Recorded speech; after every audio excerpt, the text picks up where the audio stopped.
Good morning, good afternoon, and good evening. Welcome back to another rendition of the Bros and the Berg podcast. Once again, we're back. Boys, I don't think we've ever been more back. To our fans out there listening, we're recording this on the day of our Lord, 29th of June in 2025. Basketball's done. Hockey's done. Football hasn't started. I think we're still like 2 to 3 months out. But No, they start playing in August now, yeah. Dog days of baseball, and we're still out here recording content and giving you the worst takes and bracket decisions that we possibly can come up with. So we appreciate you tuning in to listen.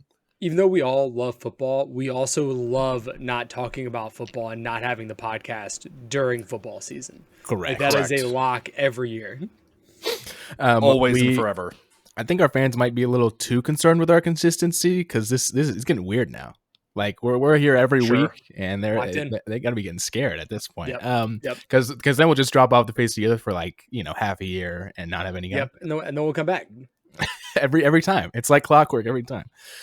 We are going to get into it today. We have a lot to cover. A lot of NBA news this past week. We have some NFL stuff, some college football stuff. Just we're kind of all over the place with this episode, but we're looking forward to getting into it.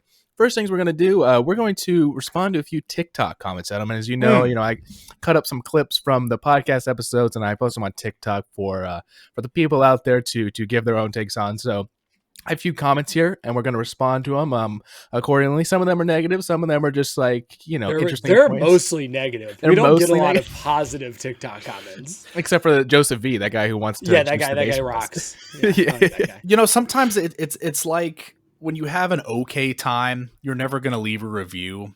Yeah. But a lot of the times when it sticks out in your head as something negative, that's when you really want to tell people about it. So it's the overwhelming minority in this situation. You know the worst thing about it is, though, is like as soon as we say something in the podcast, I think about Connor cutting up the clip and posting it. I know what people are going to say because some people are just slaves to whatever take ESPN has shoved down their throat. And they're just going to repeat that over and over again. So of course, lay ESPN.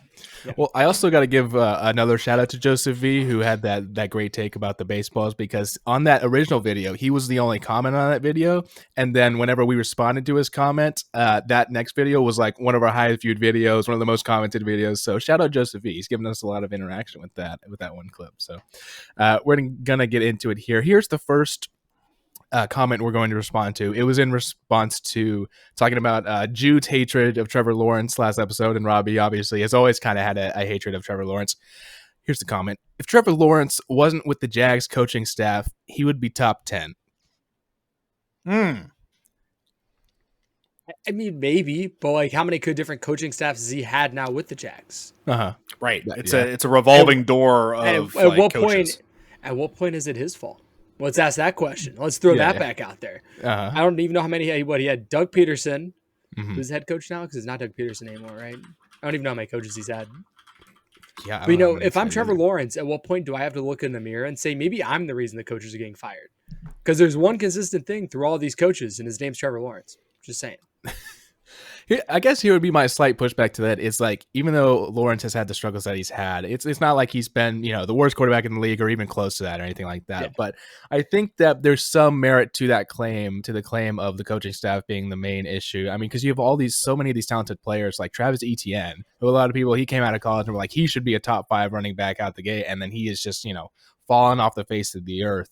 And so I think there's a decent amount of talent that that tends to happen in Jacksonville over the last couple of years for whatever reason. So I don't know.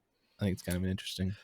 I was definitely one of the people that after Lawrence's sophomore year, when he took another step, that I thought that he was really going to solidify himself as a top 10 quarterback. Robbie has never felt this way. And I want to clarify, I've never hated Trevor Lawrence. I've just always thought he was overrated. There's a difference. I don't hate him. I just think he's overrated. And it has nothing to do with the fact that Alabama was 1-2 against Clemson in national titles in our time there. None at all. to be fair, I mean, they gave us that whooping our junior year. Yeah, it was bad. I was moody in a dive bar watching that ass That's kicking. because, our offense laid a freaking egg, too. Yeah. They might as well have just not showing up to the stadium, so. I was a Trevor Connor, Lawrence. laser back in the day. At Clemson, I was like, he might be the best college football quarterback ever. I was of that That's too. crazy. I That's said that at the crazy time. tag. I don't know if Yeah. I believe that now, but yeah. All right. The next comment we have here, also relating to NFL quarterbacks, Jalen Hurts has never been a top 10 quarterback. That's crazy. I mean, that's just blasphemous. I don't know how you watch football and think that. I really don't. I think that's actually awful, to be totally honest. That's one of the worst takes I think we've had in our comments. Yeah, there are a lot of Jalen Hurts haters out there. I don't really get it, but I mean, I really don't think you can win a Super Bowl and not be considered a top 10 quarterback. Because why wasn't anyone else win the Super Bowl? You just won one. Interesting. I don't know if I would agree with that. You think every single quarterback that's ever won the Super Bowl would be qualified as a top 10 quarterback? I think if you go out and win 3 games in a row against the best teams in the league, how are you not a top 10 quarterback at that point? I think you went out and beat them. Yeah, I think that's more sometimes my point. It's and the defense. Sometimes, for sure. I mean, you had the classic like Trent Dilfer won a Super Bowl like strawman argument, right? I don't think people necessarily are going to go out and say, but like I think for the vast majority of the time, you're winning a Super Bowl. Like 90% of the time, you're the top quarterback. Okay, I think that's fair for the most part. Our next take here. So this was the TikTok where Ryan was talking about how he thought if Andrew Luck had played throughout his entire career, he would have been equivalent to Peyton Manning. One of these guys said, "I heard Drew Lock and shit myself," as opposed to Andrew Luck. No, I think Drew Lock is the right answer here. Yeah, he was like that moved from a hot take to a nuclear take. It's not even on the board. It's not a take that even shows up. Like it's not hot. It's not nuclear. Yeah. It's not a take because it's never existed before anywhere. It was a combination of Perk, Skip Bayless, and Colin Cowherd's worst takes all combined into one. God, imagine a panel of Kendrick Perkins, Skip Bayless. No, I'd rather not. And Draymond. Bro, Draymond. I'd watch. That'd be entertaining. That's true. Here's another one real quick. This is the last one we have for this. Caleb Williams is an MVP candidate next year. No. What the fuck? He's not. Why? Why not? The Bears haven't had a quarterback throw for over 4,000 yards. That has to happen first before Caleb Williams can be considered an MVP candidate. I look at it like our legal system, right? You're innocent until proven guilty. You are not an MVP candidate until you become an MVP candidate. That's how I look at it. Yeah. You have to prove yourself. You can't just magically become one. You have to prove yourself on the field. Is he forgetting he's a quarterback for the Chicago Bears? Am I missing that? Here's maybe a better question. Will he become the first 4,000-yard passer for the Bears this year? Because they've never had one. I think he will in his career. Yes. I think so. Yeah. I would agree with that. I don't think this next year he will be there, but I agree in his career he definitely will be. All right. On to the next thing. We're going to talk about the NBA. Lots of NBA news this past year for the season ending. Lots of stuff going on. Obviously, we recorded Sunday before Game 7 of the NBA Finals, so congratulations to the Oklahoma City Thunder, the new NBA champions, the first in obviously franchise history. Congratulations to the Oklahoma City Thunder, but there's a little bit of an asterisk next to it in a heartbreaking Achilles tear for Tyrese Halliburton, who was giving them that work before he went down with that injury. He was winning the game. He was going to win that game. I think he was already in double figures. Mm-hmm. I think 7 minutes into the first quarter was like at 9 points or something crazy like that. Like he was pulling it from deep and hitting it too. He was making everything. I was just like, he's going to 35 feet out. He was stroking that shit. So, So I think there's some interesting things to talk about with this game. It kind of feels like that if Tyrese was in that game, the Pacers might, especially with the way that he was playing, that they might have been able to pull it out. I kind of look at it equivalent to, you guys know what I'm talking about. I hope some of the people listening will. That game a few years ago where Texas and Alabama were playing, and if Quinn Ewers had not gotten hurt, correct, I think that Texas would have easily won that game because he was hooping on Alabama's defense. I think it was kind of a similar thing. Obviously, prayers up for Tyrese. That is like it was. You could see it pop. It was horrifying. I mean, so I hope that he So recovers we've well. now lost Damian Lillard, Yeah. Jason Tatum, and Tyrese Awful. Halliburton, all to Achilles injuries this playoff. I was watching some like pretty much like sports science Instagram accounts where some of these guys have some really interesting content on this, and it's like a 350% increase of ruptured Achilles injuries in the NBA from season to season, and all of them happened on what's called a false step, which is when you like drop your lead leg or whatever to push off to like quickly accelerate. Every single one of them that happened in the NBA this year happened on these. And the guy started going into talking about with Tatum and Halliburton, especially with just how many games they played. Obviously, Tatum had like the deep playoff run to win the chip last year. They played in the Olympics for the U.S. men's team.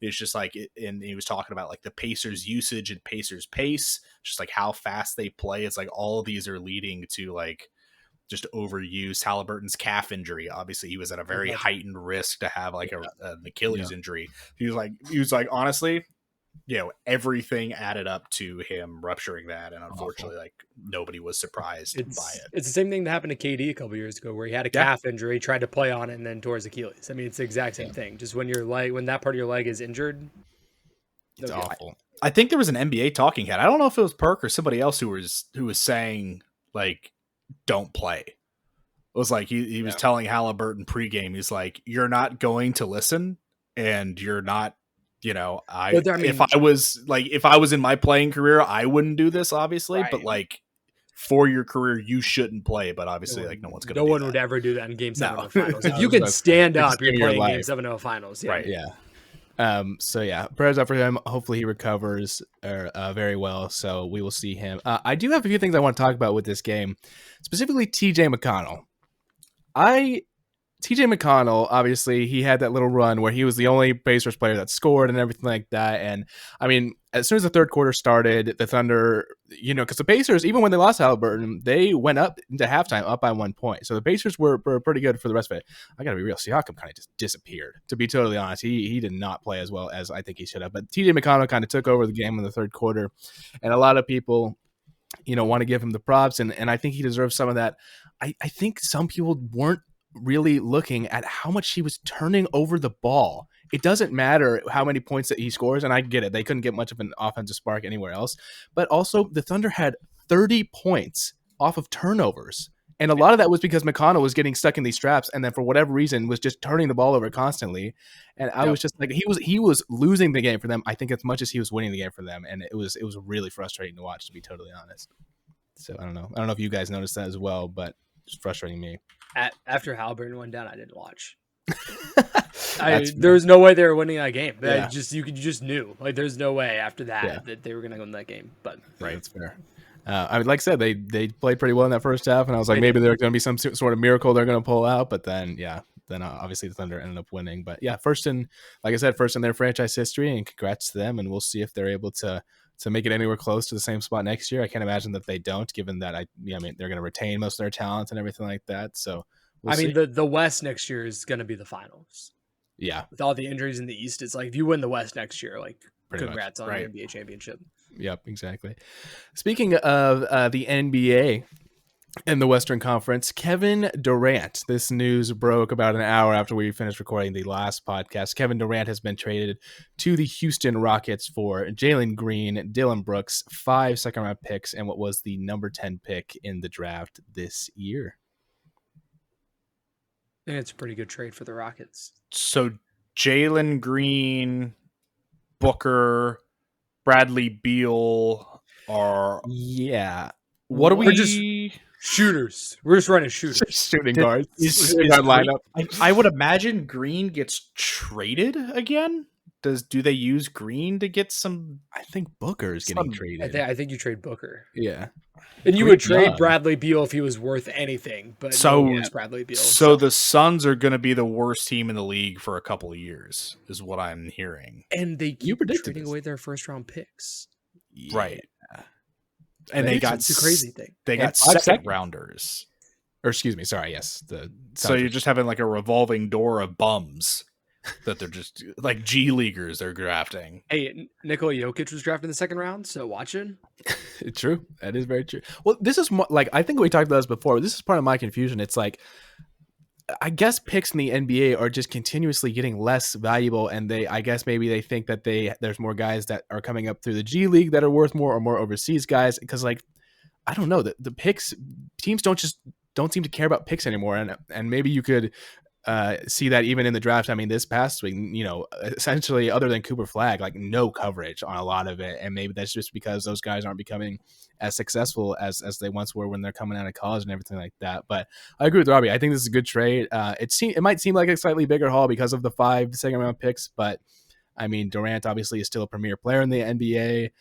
They got Sengun. Obviously, they still got Van Vliet and everything. And the Rockets being how high in the West they were this last year, and really, I don't think you lost a ton from Green and Brooks, and you gained, a superstar in Durant. So the Suns don't like outright own their first round pick until 2032.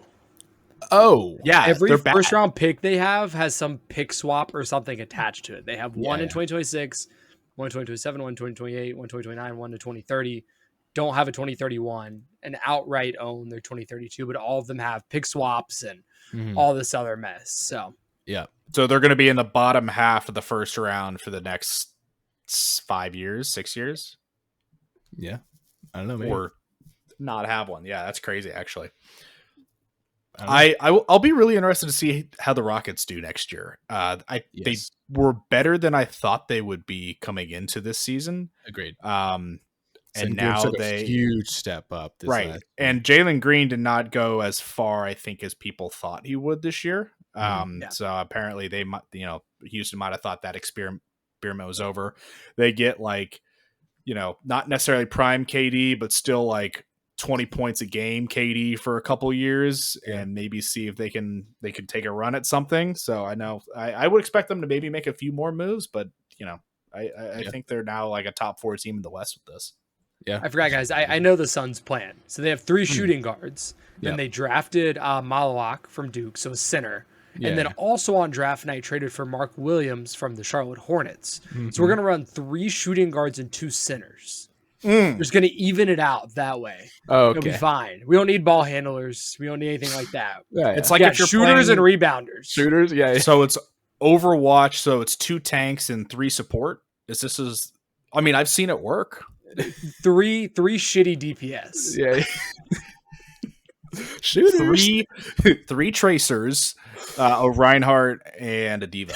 Got it. Okay. Yeah, locked in. Yeah. So speaking of teams blowing it up like the Suns, the Boston Celtics have been making some moves, so we're going to talk about that real quick. The Atlanta Hawks, Boston Celtics, and Brooklyn Nets agreed to a 3-team deal Tuesday. That's all. The Celtics sent Porzingis and a second-round pick to the Hawks, Terrence Mann and Atlanta's number 22 pick to the Nets, and Jordan Yang and a second-rounder landed with the Celtics. And then just before that, the Boston Celtics also traded Drew Holiday to the Trailblazers for Anthony Simons and 2 second-round draft picks. I get that the Celtics want to get under, the aprons and the luxury tax. You just can't convince me that that's the value of Kristaps Porzingis and Drew Holiday. Yeah. Like the value of Kristaps Porzingis is Georges Niang and a second round pick. Like there's no way. What do we do? It's purely financial. Yeah. For sure. And everyone else knew that. So you just are not just going to get a lot of teams. You don't have a lot of leverage. Yeah, they didn't have any leverage offering up anything. Shout out the Hawks though. This is a good move for the Hawks. Sure. And the Hawks are sitting there, like we talked about, looking at the Eastern Conference. Like Celtics aren't going to win next year.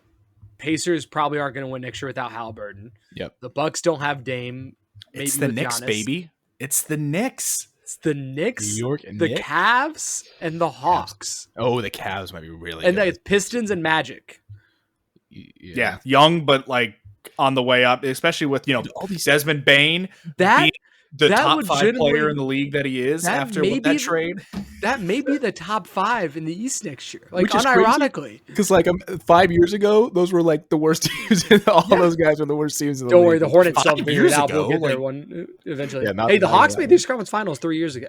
So I'm about to say the Magic 2.5 years ago were buns, but like, yeah, Markelle before Paolo, Fultz. yeah. Before Banchero. So yeah, I mean, I think that's a lot of what it came down to, Robbie. It's like not even was Porzingis. Yeah, no not leverage. Only was Yeah. Porzingis' contract $30 million a year, he only has one more year on his contract, and so Correct. it was kind of like it was a bad situation for Boston. The Drew Holiday thing is a little interesting because I don't know if you guys remember this because it was in between, like before he went to the Celtics, but when he got traded off of the Bucks, he actually he was in Portland for a little bit, and Portland ended up trading him to the Celtics, but apparently a lot of the team and front office like really liked him and still wanted him back. So this was kind of an effort, I guess. Portland made a heavy push to get Drew Holiday back. So Anthony Simons and 2 second-round draft picks. I think that's I don't know. I think that's a relatively decent haul for an aging Holiday. But couple of gambles for the Celtics, right? Yeah. Couple of stabs in the late round. But- Anyone like just forget that the Trailblazers existed since Dame left? dude, I He was hasn't thinking been the on my same radar thing. at all. yeah, ever since That's so Dame and funny you McCollum said that. left. I was thinking, I was like, can I name the like 3 of the starting 5? And I No couldn't chance. No chance. do it. What team in the last like year or two have you just other than the Trailblazers, have you just completely forgotten about? I never NBA? remember that the New Orleans Pelicans are a team ever. That's like, fair. The fact that CJ McCollum is in New Orleans makes no sense to me. I'm like, what? That's happening? Yes. Brandon Ingram and like all of them have just disappeared totally in New Orleans. I would say probably the Jazz. Like after Donovan Mitchell left and Gobert got out of there, like you didn't really have any names that I could. Markkanen's the only one. Right. I've been trying to forget about the Hornets, but it doesn't really work. So Hey, baby, they're back in the news today, making big trades. You got to Big get a trade. jersey. well, I don't think the headline's in here. Connor, can I go to that headline? Because I don't think it's in here. Yeah. So the Charlotte Hornets traded for Colin Didn't see Sexton that. Nice. and a second-round pick for Yusuf Nurkic, which is a fucking fleece by the Hornets. Like I Nurkic is not that actually dude agree. anymore. So now the Hornets have the top 2 Alabama basketball players of the last 10 years. They have Brandon Miller and Colin Sexton. So there you go. Bama boys linking up in Charlotte. Probably still going to be bad. They don't have anyone to play center now. Yeah. Correct. But let's run it. Let's see what LaMelo's got. Interesting. Did you know that Chris Paul is apparently being targeted by the Hornets? Do you want that? I feel like not anymore that they traded for Colin Sexton. Yeah. Okay. Yeah, that's fair. No, yeah, that's a good pickup. Sexton's a great pickup. So And I'll tell you what, the Jazz were 17 and 65 last year. Holy fuck, Batman! I didn't realize they were that bad. I knew they Real were bad. irrelevant, but holy Real bad. shit! yeah. No wonder Sexton was averaging 19 a game. Exactly. I mean, you say that, but the Wizards were 18 and 64, and the Hornets were 19 and 63. Like, But these are things we expect. The Jazz had a 50-win season like not too long ago. Robbie, your teams are so bad. They're Correct. so bad. hey, Hey, I know. The Canes are okay. That's true. So Panthers are going 9 and 8 this year, so irrelevant. yikes. Speaking of more Eastern Conference news, the Cleveland Cavaliers have agreed to acquire guard Lonzo Ball from the Chicago Bulls for forward Isaac Okoro. I think phenomenal move for the Cavs, in my opinion. Chicago this is the most straight boring. trade Bulls. Yeah, it's weird. Every year they do this. I don't know what it is with the Bulls and just one-on-one player trades, but they just do it every year. It's not very exciting. This is one of the most boring trades I've ever heard in my life. Like, Boring? realistically, at the end of the day, Oh. do I care? Like, actually, no. I do. Lonzo Ball is okay. If you know, Washed. again, this is Lonzo Ball washed or Lonzo not? Ball is not washed. No, he's not. That's kind of crazy. Lonzo Ball's not washed. All right. Well, You're again, this not. goes back to the kind of the Embiid thing where it's like if he stays healthy, but you know he never is. But I think Lonzo is finally, hopefully, back in terms of being healthy and stuff. When Lonzo Ball is healthy, I'm about to say it. I'm about to say something. When Lonzo Ball is Connor, healthy, do you want to hear his stats from last year before you say Hold this? on. Like, do you? No, Okay. I don't want to hear that. When Lonzo Ball is healthy, he is a top 5 guard defender in the NBA. Okay. That's fine. Not a player, not a guard, not A I- guard nervous. defender. I got He's nervous top for a 5 in the second. NBA. Can I read his stats now? Yes, please. 7.6 a game Okay, on 36% shooting. he's not a shooter. 34% from the 3-point line. Shout out. That's Yeah. incredible. 3.4 rebounds, 3.3 assists, 1.3 steals. 1.3 steals. That's a high and the average. funny thing that you just mentioned, Okoro's top 3 box score stats are all worse than that from last year. I didn't say anything about Okoro. I was like, again, irrelevant. Yeah, Okoro has taken a hard back seat in the Cavs lineup. So like I understand the moves from the Cavs perspective. I think the Bulls are just the rudderless at the moment. They're just like me in Dynasty. They just want to make trades. Like they just have to trade someone. They just got to do it. Doesn't really matter what the return is. Robbie, after this, you want to make a trade on Dynasty? You want to swing over there? Dude, we got to stop because I've only been trading with you lately. So. So I don't know. I think Lonzo Ball's a great acquisition for that team specifically. I think he's a big spark off the bench defensively. Obviously, they've got they don't need him for offense. They got Donovan Mitchell. They got Garland. Like they don't need anybody else for that spark on offense. So I think he's a great pickup for a 7th, 8th man off the bench and a great spark for the defensive side of the ball. So I think it's a good pickup for them. Moving on, the NBA draft was this past week. The Dallas Mavericks, with the number 1 overall pick, Ryan and myself being Mavs fans, selected Cooper Flagg. That was a no-brainer from the time that the Mavs won the lottery. Everybody and their mother knew that Cooper Flagg was going to get selected. When the lottery was rigged for the Mavs to win. Correct. Let's clarify. Maybe. No. Here's the thing. Yeah, go ahead. Adam Silver is complicit in this whole Luka Doncic, Mavs getting the first overall picked bullshit.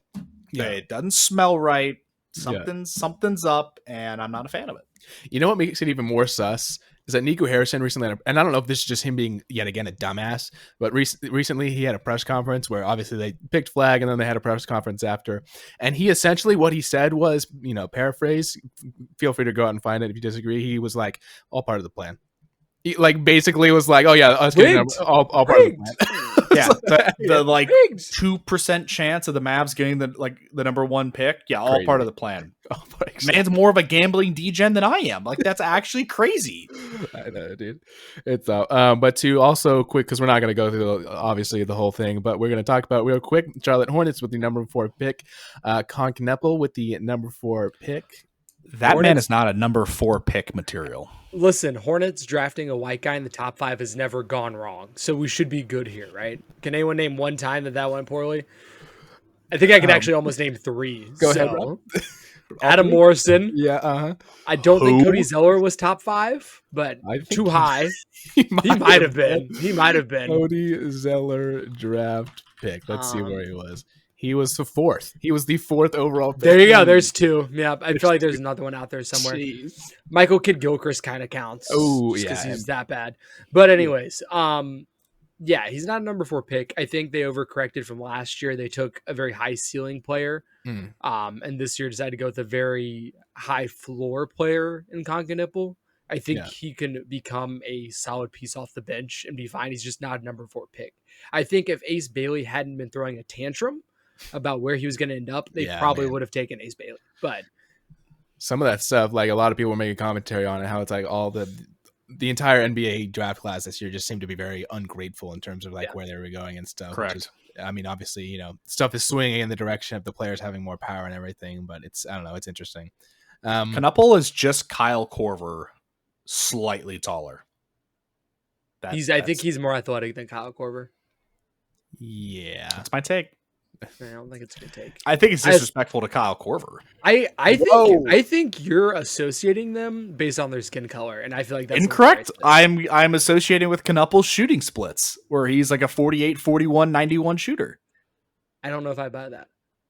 We'll see. We'll see in the league. Kyle Korver's had some games, man. Don't disrespect Kyle Korver. Hawks legend, Kyle Korver. Yeah, exactly. All right, we are going to go to our next thing, which is you know it, you love it. Robbie signs off with it. Gambling. We're going to talk about gambling real quick and cooking up a parlay. Each of us have a parlay of the day, and we're going to go over it. Just to quickly go over the results from last time.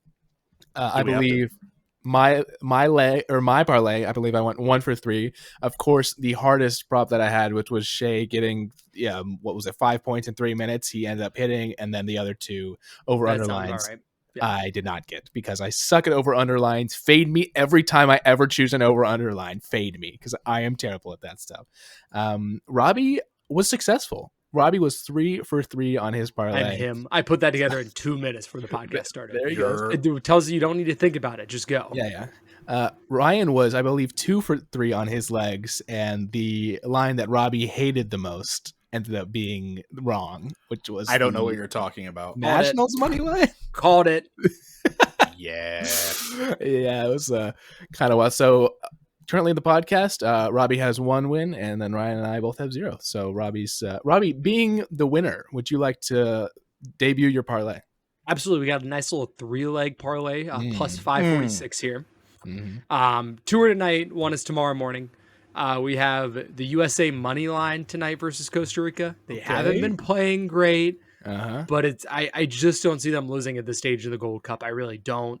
So I'm gonna take the US. Nice. It's the 4th of July week. Got to get it done. I like that. For my next pick, this is tomorrow morning. I got my boy Nishesh Basavarati to win his match at Wimbledon tomorrow against Lerner Etienne.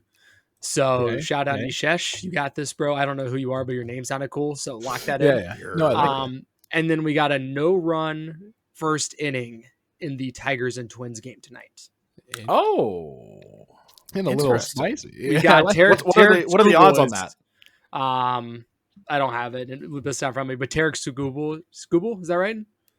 Yes, the Cy Young current candidate is pitching tonight for the Tigers. So correct. Yeah. I guess I will go next. Robbie, we actually share one of our legs with. I am also taking the USA money line. USA, they're gonna win. They're pulling it out against Costa Rica. I've also got another one in that game. I've got my prop is yes for both teams scoring. I believe both teams score in that game. So I've got yes there, and then my last one is a game for tonight. The Detroit Tigers cover against the Twins at 1.5. The spread is 1. That's a great pick. That's a great fucking pick. Yeah, thank you very much. That's the one. That's my 3-leg parlay. Ryan, what's yours? Coming into the studio, I wish I had like a fucking button I could press. It would just like turn into like the war room or something. Like that high tech. Connor, that's a great pick on the Tigers run line. I'm going to join you in that selection. Then we're going to move on to Riley Green, been one of the best hitters in baseball, especially the best hitter on the Tigers, taking his 2+ bases tonight. And it's Sunday Funday, baby. You know that home runs are aplenty on Sunday Fundays. Do same game parlay here? Same game parlay. We got a Byron Buxton over a half home run. No. You lost me at Byron Buxton. You lost me. My man is 2 for 12 all time against Krubel, and those 2 hits, homers, baby, out of the park. Homers. This is a 3-legger plus 2,000, 10 to win 200. What's the issue? Byron Buxton is the issue. That's where I'm stuck on Byron Buxton. That's where I'm stuck. What's the issue? He's on Byron Buxton. He's a 600 slugging. He's got 19 homers on the year. I don't know what the problem is. The dude's been actually hitting. He is playing better this year. He's batting 286. Yeah. Thank you. Listen, his first couple years, his couple years like 2023, 2022 were bad. He batted 207 in 2023 and 224. I'm sorry, is 2024 or 2022? He's not hitting home run 2025. I'm so confident in that. He's not hitting home so run confident. And I was right about the last time I didn't like your leg. I was right. I was about to say that. All right, gentlemen, you know the rules. We have to pick. We can't pick and choose legs. We have to pick one total parlay. Robbie just loves to shit on my parade. I come prepared with some stats. He was right last week. When you get one right, I will eat crow. Until that point, I'm just gonna keep shitting on him. Buxton. That is all right. What are we feeling, gentlemen? Which one do we like the most out of all the ones that have been proposed? I'm gonna be honest. I didn't listen to either of yours because I was so confident. We're not taking his then. That's just disrespectful to your podcast co-host. I'm trying to win us money, and you boys just don't seem to Did you want do? to Did you do it win last money. time? Did you do it last time? Who was No. Who got theirs? Who got theirs right last time? There's one. Was it you?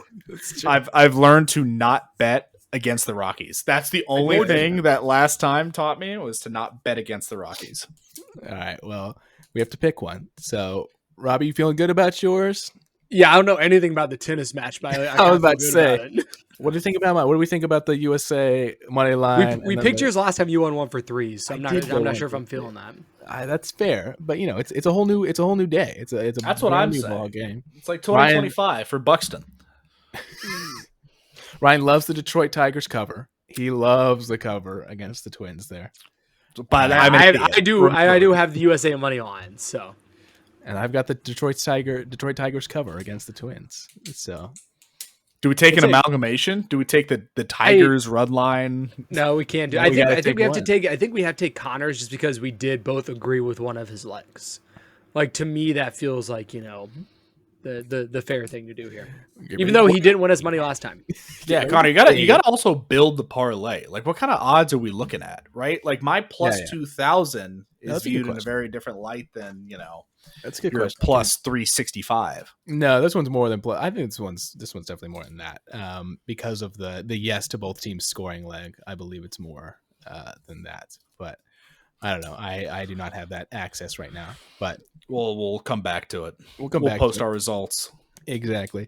All right. Next thing here, I have a quick little blind rank. We haven't done this in a while. I think this is fun. But instead of going head to head for a blind ranking, you guys are going to do a joint blind ranking. Today's blind ranking is going to be NFL head coaches. I'm going to give you 5 names. Actually, no. I'm going to give you 10 names. This is just going to be one list because I was going to do 2 separate fivers. I'm just going to do one list of 10 head coaches in the NFL, and you're going to try to rank them appropriately. And this is going to be joint between the two of you guys. So are you guys ready? Connor's parlay is plus 611. Oh, there you go. Plus 611. So yeah. All right. You guys ready? You guys ready to hear these names? Robbie, you're going to go first. Ryan, you're going to go second, and then we will alternate. I'm ranking 1 to 10? 1 to 10. This is 10 NFL head coaches. I feel like I'm going to have to rate this down. Here is your first name. Oh, I can do it. Yeah, I'm going to do it for you. Here's your first name. Sean Payton. Good thing, Robbie. That's a tough one to start with. Mm-hmm. That's the goal. He has won a Super Bowl, and he did do a really good job with the Broncos last year. Okay. I'm going to slot Sean Payton in at 5. Okay. Sean Payton. I think that's slightly low, but I'm not. I was between 4 and 5. That was where I was at. I think I would have slotted 4, but I'm not like upset about it. Okay. All right. Sean Payton at 5. Ryan, Jim Harbaugh. Jim Harbaugh. We got to be Jim. J-I-M. Oh, Mr. Pleated Khakis. Yep. He's got 1 season.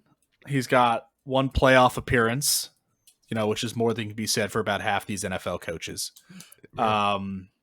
Well, don't forget about his previous run as an NFL head coach too. Is this like all time or is this current 10? NFL head coach as an NFL head coach. He's okay. Only 5 is not available right now. 1 through 4, 6 through 10. I mean, I'm gonna go. I'm gonna put him at 7. That's exactly what I was thinking. We're locked in. You guys are locked in right now. Jim Harbaugh going in at the 7th slot. Robbie, you're next. NFL head coach Andy Reid. 1. Goat. 1. It's Goat. I didn't even have to think about that one. Correct. Nice. There is one answer. Andy Reid. All right. Next one, Ryan. Nick Sirianni. He's got a Super Bowl. He does. He's got 2 pennants.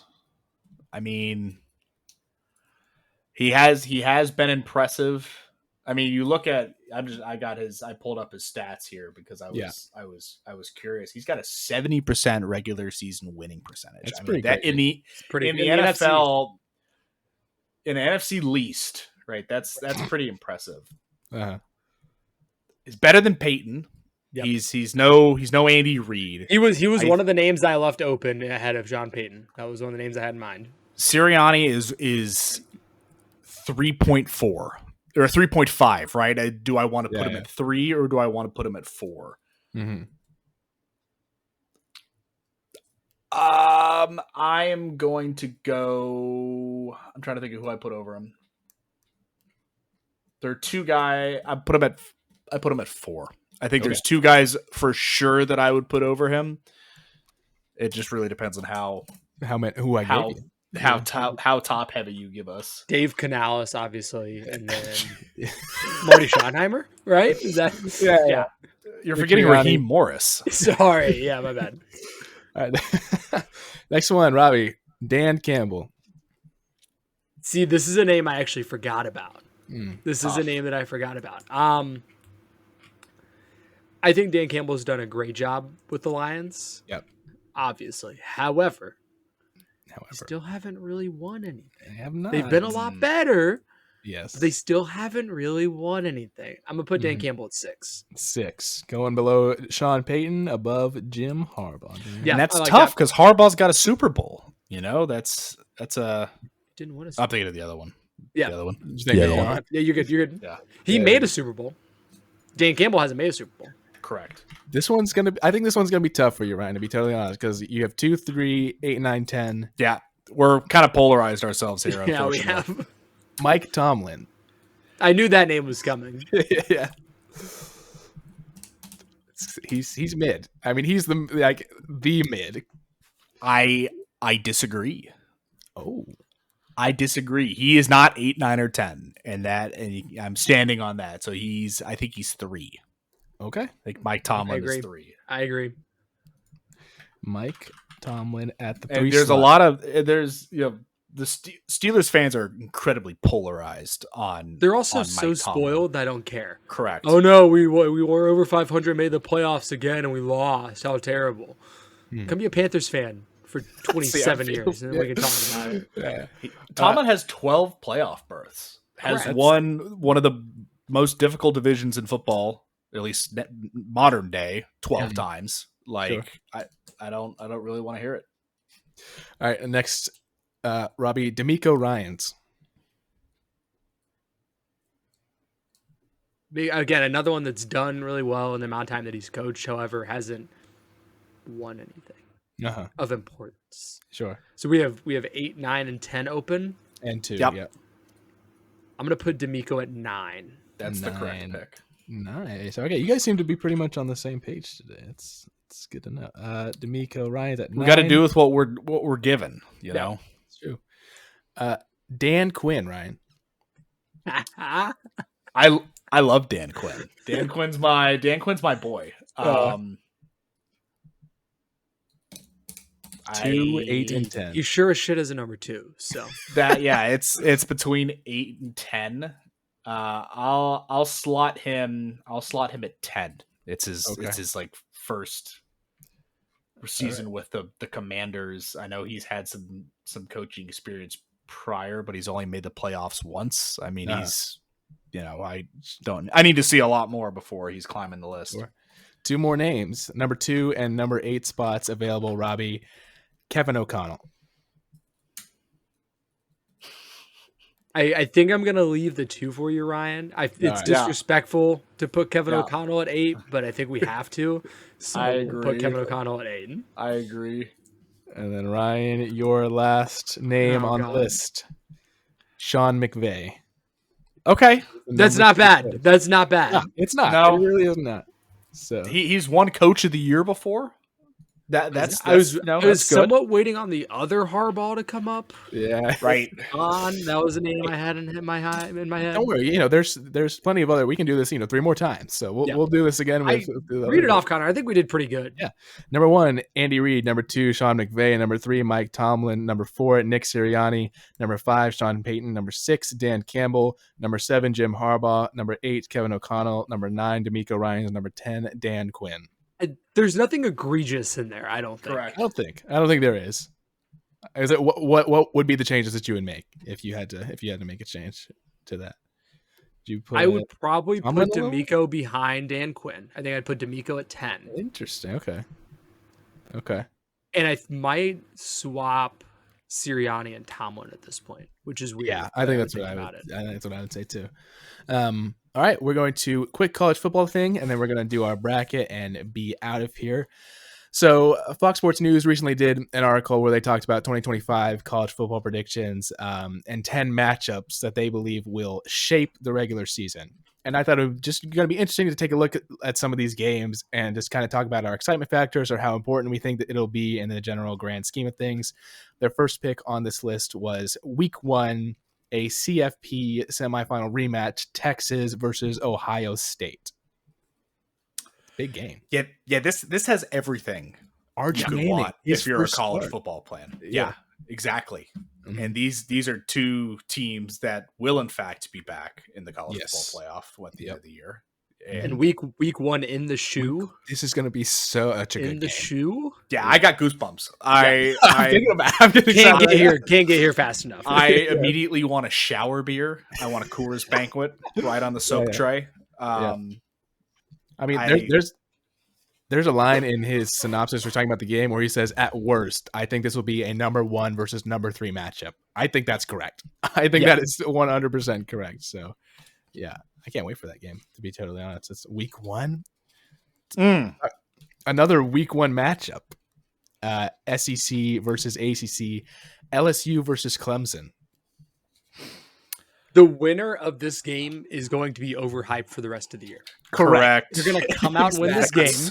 and then everyone's going to be like, wait, they might actually be good, and then they're going to lose 3 times for the end of the season. Yep. Do you think Cade Klubnik is everything he's hyped up to be so far? No. Hey, Ryan, let me ask you another question that's a similar answer. Do we think every Garrett Nussmeier is everything he's hyped up to be? Nussmeier, Musburger, Connors. Never mind. Whoa. Like, what are we doing? Yeah. So I don't know. Does Brian Kelly break the 0-3 Week 0-3. 1 record? Does he get it done against Dabo? I don't think so. The answer is I no. think Clemson wins. That's crazy. All right. Week 2. I don't know if I'm as excited for this one because one team, wasn't as good this past year, but Michigan versus Oklahoma is a matchup he has. One of the teams, they were both pretty bad last year. Yes. I know Michigan We beat lost to Alabama. both of them. We did lose to both Oh my of God, them. you yeah. did lose to both Yeah, of them. we lost to both of That them, yeah. Oklahoma was awful last year. Thank you for reminding us. Yeah, we did. Appreciate you. Yeah. Just had to throw that in there. Yeah, that one doesn't really excite me at all. Yeah, honest. I think I agree with that, but I will also say that I think this is another case of whoever wins this game will also be overhyped for the rest of the year, to be totally honest. Yeah, so yeah. I think Venables needs a win here. Gotta Sooners fans are not going to have a ton of patience if we here's- do another 8-5 or 7-5, whatever the hell they were. So, Here's my take for this game. For Venables, it's a must win. For Sharon Moore, it's a can't lose. God, you're so hot. Get this man his own show. Week 3, a rematch from last season, Texas A&M versus Notre Dame in Week 3.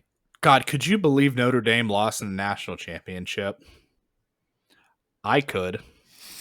The most obvious loss anybody ever saw coming. Notre Dame doesn't win big games. Marcus Freeman's a fraud. I said it. He's a fraud. He's a I fraud. agree. He's not a a fraud. fraud. Marcus Freeman's not a fraud. He's a fraud. Why is Marcus Freeman a fraud? Because Notre Dame is a fraud as a whole. Oh, Correct. Fraudulent. By being associated. But the issue is Notre Dame is now running into the other biggest fraud that Yeah, I've seen. Somehow Texas A&M is still riding off Johnny Manziel's coattails. I don't know how that's possible, but they still are. They come in every season overrated and just suck the life out of the sport. Yeah. Who's playing quarterback for Notre Dame? They don't have a white guy from the ACC this year. That's a good question. Actually, I don't know. That's a good question. What are they supposed to do? All right, a couple of Week 5 matchups. Rematch of the Big Ten Championship. Oregon versus Penn State. Hell yeah. Hell yeah. What's Penn State's record against Oregon? Or no, their schedule, because Penn State's schedule is always just 2 games. Yeah, That's actually the 2 biggest games that they lose. So that's a very good question. I don't know. They are playing Ohio State and Oregon. Yeah, so they lose to Oregon. Oregon two wins game, that one. 2 game schedule. Yeah, as always. Yep. They don't play Michigan, so they'll just lose to Oregon. So that it's always the first one or the second one that they lose. Mm-hmm. Which one is it? Is it usually the first one or is it usually they usually lose both, yeah. They usually lose both. This is okay, got it. Sorry. No, I don't know what you're confused about. The first one will be close and the second one won't. Yes. The other Week 5 matchup, Alabama versus Georgia. Obvious. Okay. It's gonna be a little scary. And in Athens, they're gonna be out for blood. Is Gunnar Stockton the guy though? Like I'm not convinced of that. I got a bridge for to sell Georgia. you. Yeah, I'm just not. I'm not buying the Gunnar Stockton thing. I'm not buying it. Yeah. So that's the only thing letting me sleep at night for this game. Yeah. Obviously, this is always a game that has big stakes for the SEC championship, for the college football playoffs. So actually, I say that, and they'll just put both of them in there anyway. So just the SEC championship, really. Week 10. Oh, you skipped one on here that I actually think is one of the funniest ones on the list. I agree. Week 5, USC versus Illinois. There you go. Sneaky under the radar. I mean, I guess we'd get clicked somehow. We'd get clicked somehow, I guess. Lincoln Riley, I guess. Like, is that what we're doing here? I don't really. It's an interesting one. I do think, because Illinois wasn't bad last year. True. USC shouldn't ever be bad. They just have too much talent. They really shouldn't be bad. Uh-huh. I definitely could see this being like an early season, like they're mentioning in the article, both 4-0 to chance to go to 4-0 with a chance to go to 5-0. So yeah, could be interesting. Talking about Penn State, Week 10, Penn State versus Ohio State. Their second game. You know the answer. Yeah, Dancing L. Franklin wins all the games he's supposed to. Anything that's even lightly considered a coin flip, he loses. Yeah. Jeez. No, I'm serious. What is James Franklin top 10 matchup statistics? That sounds like ESPN statistics right there. 5 months ago, I think this was before this last big game he played. Franklin had lost 13 straight games against top 5 teams. Again, as the coach of Penn State, who is supposed to be the 3rd best Big Ten team all the time. That's pretty crazy. That's a wild stat. Week 11, another one for the Bama boys here. LSU versus Alabama. Here's my hot take for this college football season. So we already talked about that we think LSU is probably going to lose to Clemson week 1. Coming into week 11, this will be a win and keep your job game for Brian Kelly. If they lose this game, I agree. Brian Kelly will be fired because of how the season will have gone up to that point. You don't think interesting. So, like, even if they make the playoff, if LSU loses this game, I'm saying I don't think they will. I think Connor. I think they come into Tuscaloosa. I think it's in Tuscaloosa this year. Is it in Tuscaloosa or Baton Rouge? I think it's in Tuscaloosa. It looks like. I think they come into Tuscaloosa with 2, potentially 3 losses already. I don't think this LSU team is going to be very good this year. Yeah, it is at Alabama. Yeah, I think that's. So fair. You lose your 4th game, you're probably not making the playoff. I think Brian Kelly's gone. Mm-hmm. Yeah, that's fair. And then obviously every year it's a big deal. Week 14, Ohio State versus Michigan. I mean, it's going to be there every year. The game. Can they not play it at noon? Like, I know that's like when big they noon play kickoff, baby. Michigan is big noon. Dude, I feel really bad for like Ohio State and Michigan that all of their biggest games are always at noon because of big noon kickoff. But that sucks. That's hilarious. There's no way Michigan makes it 5 in a row, right? There's no way an entire Ohio State class goes Okay, their here's careers without beating Michigan. That's not possible, right? here's what I'll say though. So obviously, because Ohio State did win the national championship last year, Hmm. we're not going to have the Is Ryan Day on the hot seat if they lose to Michigan this year. Like we would have. You guys if they hadn't won the national last year. If they hadn't won the national championship last year, and he's coming to this game looking at 5 straight losses to Michigan, That's what I'm saying. actually would have been on the hot seat. He's obviously no longer on the hot seat. So Yeah. to me, I don't think they come out as fired up as they might have come out. Here's the thing.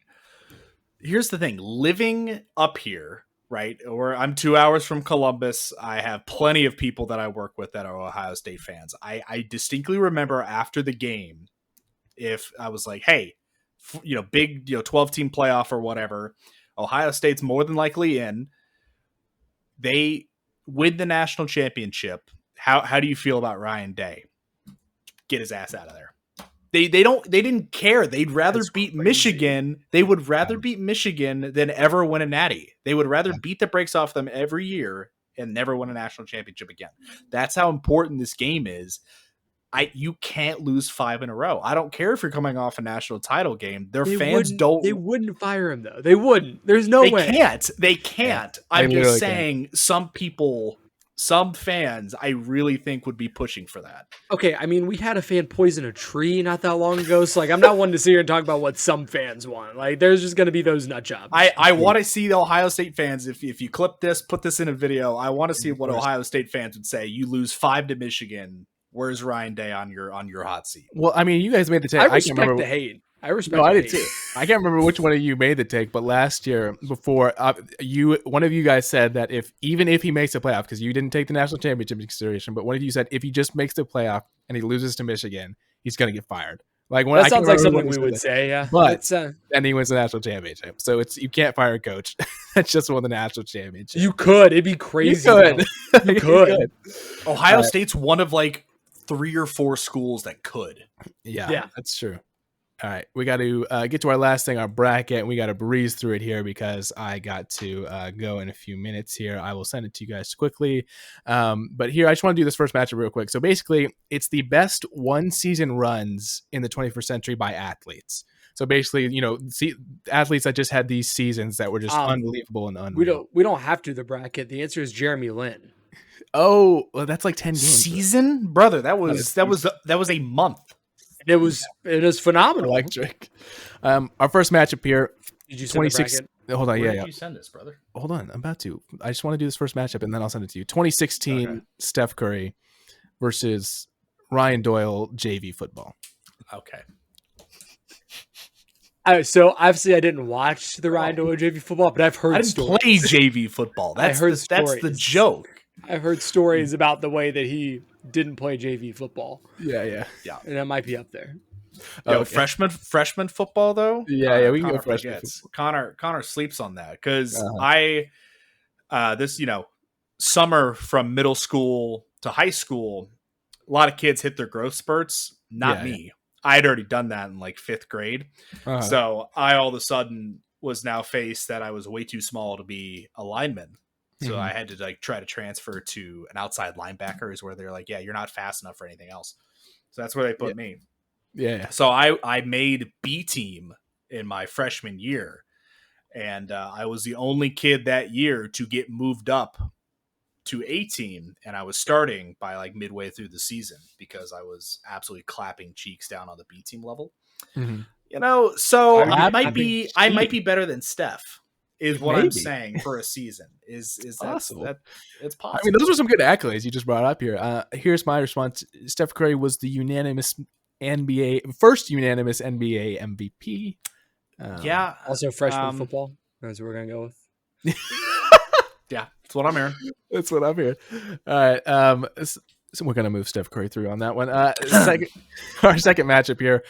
2015 Cam Newton versus 2022 to 2023 Connor McDavid. This is the only time in my life that I've been happy as a Panthers fan. It's the only time. This is the only time. Yeah, we've got to. Well, so here's I guess my question: are we going to do this based on what our favorite run is, or what we think the best individual run was of the 21st century, or of the ones that are on this bracket? How's it make you feel? Just how it makes you Go feel. off I got emotions. The our vibes, favorite dude. ones. Yeah. Yeah. Go off the vibes. The All right, I vibes. guess we're gonna go next match. So Newton right there. We're gonna go next matchup: 2022 to 2023, Nikola Jokic; 2018 to 2019, James Harden. Harden was hooping. I mean, that man was a walking bucket. Mm-hmm. But that's all he was. That's all he was. He was just a bucket. Was he ethically hooping though? Too. That's something we got to think Correct. about. Because I don't think he was ethically hooping, and I have a problem with that.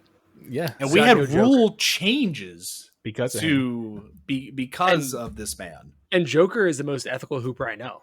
Oh yeah, he doesn't even like hooping. He just does it because he's good at it.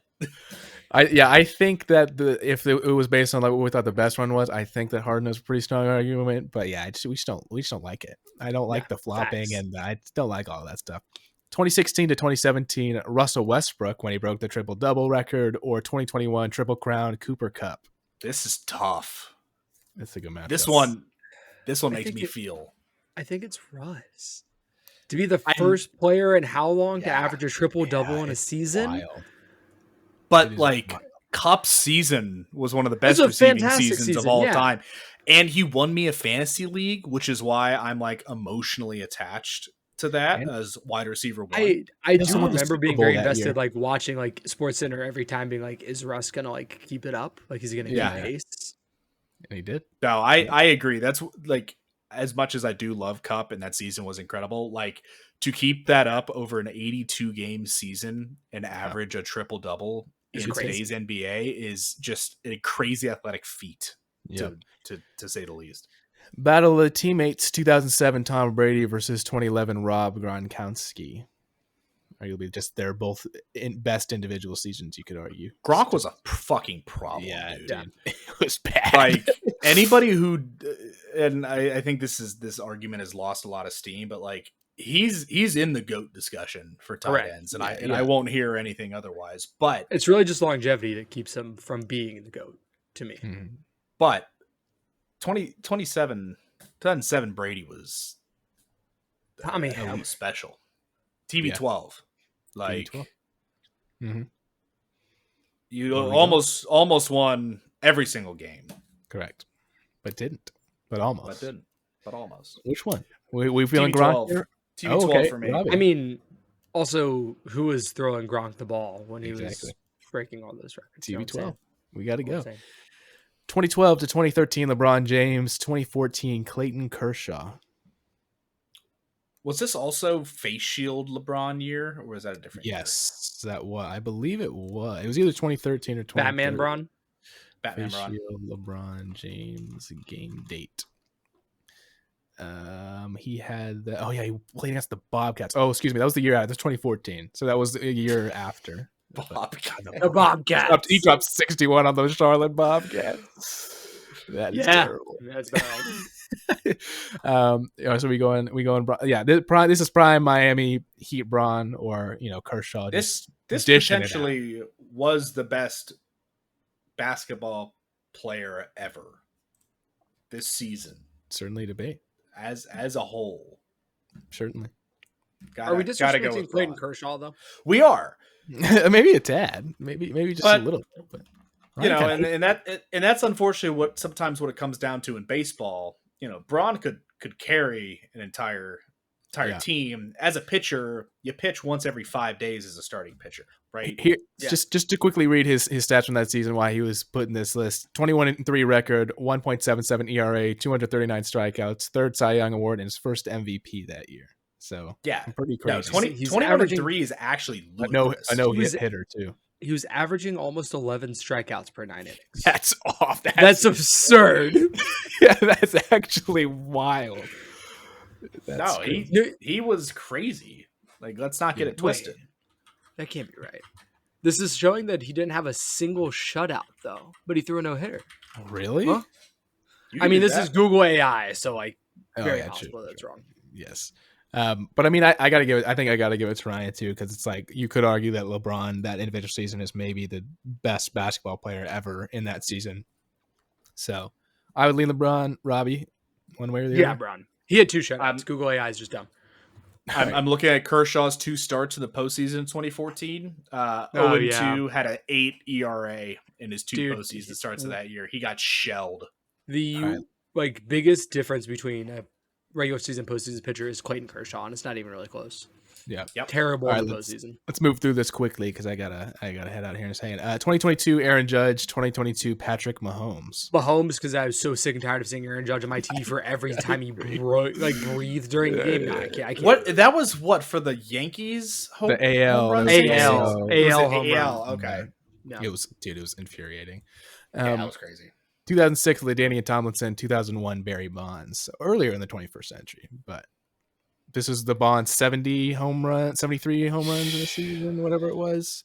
Yeah, like crazy. Tomlinson, I think it was 30 something touchdown. Tomlinson had a crazy season, and so I don't like this headline. I was looking up Aaron Judge as Aaron Judge blasts 2 homers as Yankees offense comes alive to pound A's. I don't like that. I don't like that. LT or BB? Okay. Sorry. This guy. Should we go LT just because so we don't have more Barry Bonds? Let's go. We can go LT. Just for fun.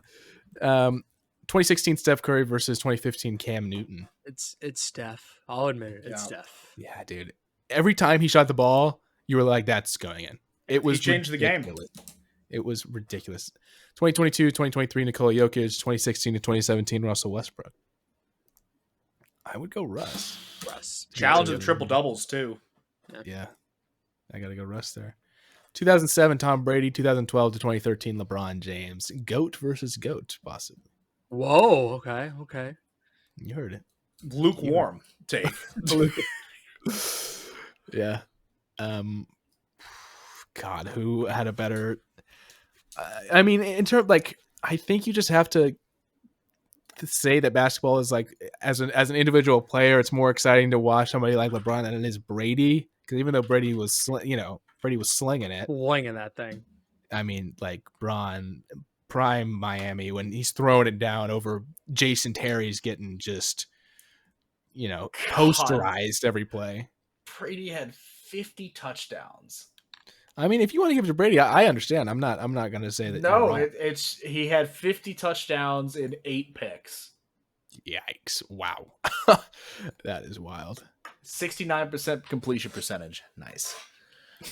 Robbie, which one are you going here, Bron? Brady.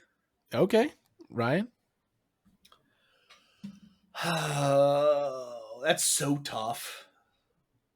But I don't like Robbie, so I'm going to go with LeBron. Oh, LeBron James it is. Damn. 2022 Patrick Mahomes, 2006 LaDainian Tomlinson.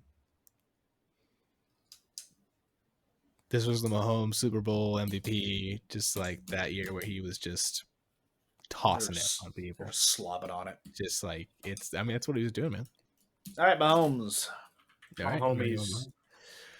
Semifinals 2016 Steph Curry versus 2016-2017 Russell Westbrook. So Steph was 2015-2016, so a year before Westbrook. Unanimous MVP, man. The triple doubles is impressive, but unanimous MVP is. That's what there's never been a player that I've watched like Curry where it was just every time that he shot the ball, I was just like, that's going in. It was crazy. So. Other matchup 2012, 2013 LeBron James, 2022 Patrick Mahomes. LeBron. They gotta be. And our finals matchup of best one season runs 2016 Steph Curry versus 2015-2016 Steph Curry versus 2012-2013 LeBron James. Wow. This is the finals right here, man. I don't know. I have no opinion, honestly. I kind of want to go Steph. If you're a unanimous MVP, I feel like that's true. That's the best season. Unanimous MVP, unanimous. It's not like Braun was washed in 2016, right? Like he was still so the fact that he didn't get like a single MVP vote. Yeah. So Connor, I thought when you're putting together this bracket, it's gonna be more like one hit wonders of like players that had one really good season and then never had another good season. Great idea for our next one. I love that idea. So we'll definitely do that. That's why I thought of Jeremy Lin. Yeah, no, I think. And also, that was 1 month. That wasn't a season. Like to Ryan's point, It was electric though. it was. No, it was awesome. All right, that is it for our episode today. Robbie, do you want to sign us out? Absolutely. For myself, Ryan and Connor, thank you for listening. We will be back again next weekend because we're locked in right now. Please gamble responsibly and put in our parlays. Bye.